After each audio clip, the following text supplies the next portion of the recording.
Bonjour à tous, on se retrouve aujourd'hui pour parler de la colique néphrétique. Avant de détailler ce terme médical, une petite explication s'impose notamment sur le système urinaire. Les reins sont des organes qui ont pour mission de filtrer le sang et d'en extraire certains déchets pour ainsi former l'urine. Une fois formée, l'urine va rejoindre la vessie par de fins canaux appelés uretères. Ensuite, l'urine sera stockée dans la vessie puis éliminée par l'urètre. Cependant, il arrive que des petits cristaux se forment dans les urines et s'agglomèrent pour former un calcul. Si le calcul grossit, il pourra obstruer un urtère. L'urine n'arrivera plus à passer du côté de l'obstruction, entraînant ainsi une dilatation de l'urtère et du rein, source de douleur. La colique néphrétique est donc la douleur réactionnelle à l'obstruction des voies urinaires. Dans 90% des cas, cette obstruction est due à un calcul. Cette douleur est décrite comme étant brutale et intense dans le dos et le ventre, allant même jusqu'aux organes génitaux. Il peut aussi y avoir des brûlures urinaires, une fausse envie d'uriner, des nausées et une agitation. Néanmoins, il existe de nombreuses maladies pouvant mimer ce genre de douleur. Un avis médical est nécessaire pour permettre de faire la part des choses. On dénombre 120 000 épisodes de colique néphrétique par an en France. Elles surviennent plutôt vers 35-40 ans et sont plus fréquentes chez les hommes. Il existe différents types de calculs. Dans 75% des cas, il s'agit de cristaux d'oxalate de calcium retrouvés en trop grande quantité dans les urines. En général, cela est dû à une alimentation trop riche en sucre, sel, protéines animales et pauvre en légumes.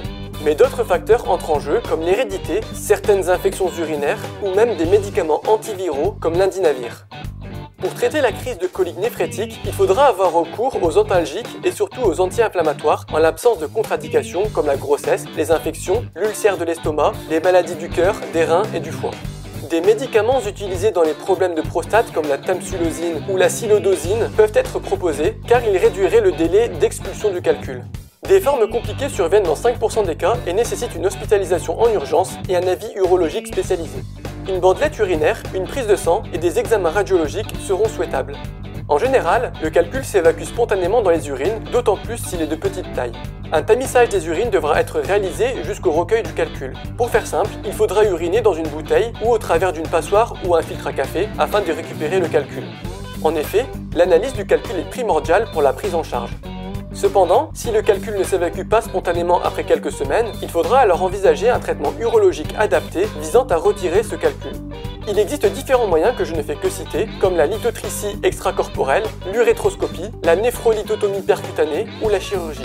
Dans tous les cas, des examens radiologiques seront régulièrement faits pour surveiller l'évolution du calcul. Comme je l'ai dit, le traitement devra tenir compte du type de calcul. Une prise de sang et une analyse d'urine aideront aussi à ajuster la prise en charge. Il faut savoir qu'en l'absence d'une prise en charge adéquate, il y a 50% de récidive dans les 5 ans.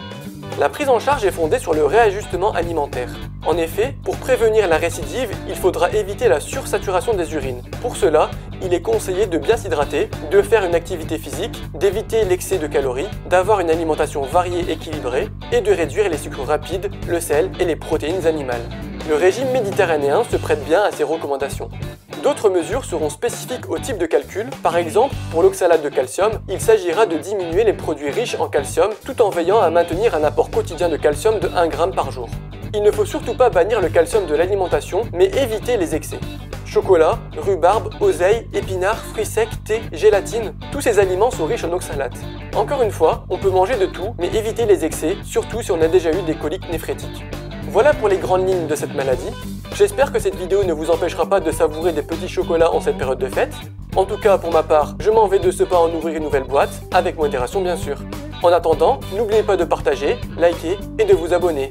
Et on se dit, bon allez je la fais, à l'année prochaine, samedi 10 h pour une nouvelle vidéo.